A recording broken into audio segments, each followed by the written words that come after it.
நாகப்பட்டினம் மாவட்டம் தலைஞாயிறு அருகே 10ஆம் வகுப்பு மாணவிக்கு பாலியல் தொல்லை அளித்த 63 வயது முதியவர் போக்சோவில் பிடிபட்டார். ஆய்மூர் பெருமழை பகுதியைச் சேர்ந்த முதியவர் செல்வராஜ் அதே பகுதியைச் சேர்ந்த மாணவியிடம் பாலியல் சீண்டலில் ஈடுபட்டதை பார்த்த அவருடைய மனைவி சிறார் உதவி எண்ணில் புகார் அளித்தார். விசாரணைக்கு வந்த குழந்தைகள் பாதுகாப்பு அதிகாரிகள் மாணவியை மருத்துவ பரிசோதனைக்கு அனுப்பி வைத்து செல்வராஜ் மீது புகார் அளித்தனர்.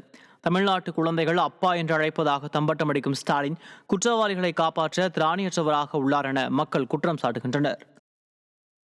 கோவை உக்கடம் அருகே 17 வயது மாணவியை 7 இளைஞர்கள் கூட்டு பாலியல் வன்கொடுமை செய்த கொடூரம் அரங்கேறியது அதிர்ச்சியை ஏற்படுத்தியுள்ளது. கோவையைச் சேர்ந்த மாணவியிடம் சமூக வலைதளம் மூலம் சில இளைஞர்கள் அறிமுகமாகி பழகி வந்தனர். இந்நிலையில் மாணவியை குனியமுத்தூரில் உள்ள தங்களது அறைக்கு இளைஞர்கள் அழைத்து 7 பேர் கொண்ட கும்பல் கூட்டு பாலியல் வன்கொடுமை செய்தனர். இது தொடர்பாக மாணவியின் பாட்டி அளித்த புகாரின் பேரில் 7 பேர் மீது போக்சோ வழக்கில் சிக்கினர். அவர்கள் 7 பேரும் கோவையில் உள்ள தனியார் கல்லூரியில் பயின்று வருவது குறிப்பிடத்தக்கது. ஸ்டாலின் ஆட்சியில் பெண்கள் குழந்தைகளுக்கு பாதுகாப்பற்ற சூழல் நிலவுவதாக பொதுமக்கள் குற்றம் சாட்டுகின்றனர்.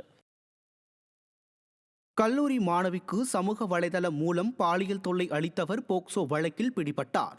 செங்கல்பட்டு மாவட்டத்தில் கல்லூரி பயிலும் மாணவியிடம் ஸ்னாப் சாட் என்ற சமூக வலைதளம் மூலம் சென்னையை சேர்ந்த ஒருவர் தன்னை 25 வயது இளைஞர் என கூறி பேசியதாக தெரிகிறது. இதன் மூலம் தனது புகைப்படங்களை பகிர்ந்தவர் திருமணம் செய்வதாக கூறி கல்லூரி மாணவியிடம் அந்தரங்க புகைப்படங்களை கேட்டுள்ளார். இதனால் சந்தேகமடைந்த மாணவி பெற்றோரிடம் இது பற்றி கூறியதில் புகார் அளிக்கப்பட்டது. விசாரணையில் தனியார் நிறுவன காவலாளியாகவும் பகுதி நேர பைக் டாக்ஸி ஓட்டுநராகவும் உள்ள கொளத்தூர் பகுதியைச் சேர்ந்த 38 வயது சுரேஷ்குமார் பிடிபட்டார். ஸ்டாலின் ஆட்சியில் போக்சோ சட்டத்தின் கீழ் பிடிபட்டோரின் எண்ணிக்கை அதிகரித்திருப்பது பெற்றோர் மத்தியில் அச்சத்தை ஏற்படுத்தியுள்ளது. புதுச்சேரியில் அரசு பள்ளி மாணவியிடம் பாலியல் சீண்டலில் ஈடுபட்ட வேன் ஓட்டுநர் போக்சோ சட்டத்தில் சிக்கினார். 9ஆம் வகுப்பு மாணவி தினமும் பள்ளிக்கு சென்று வந்த வேன் ஓட்டுநர் பாலியல் சீண்டலில் ஈடுபட்டுள்ளார். இதனை அறிந்த மாணவியின் பெற்றோர் அளித்த புகாரின் பேரில் நயினார் மண்டபம் பகுதியைச் சேர்ந்த வேன் ஓட்டுநர் சுபாஷ் சந்திரபோஸ் பிடிக்கப்பட்டார்.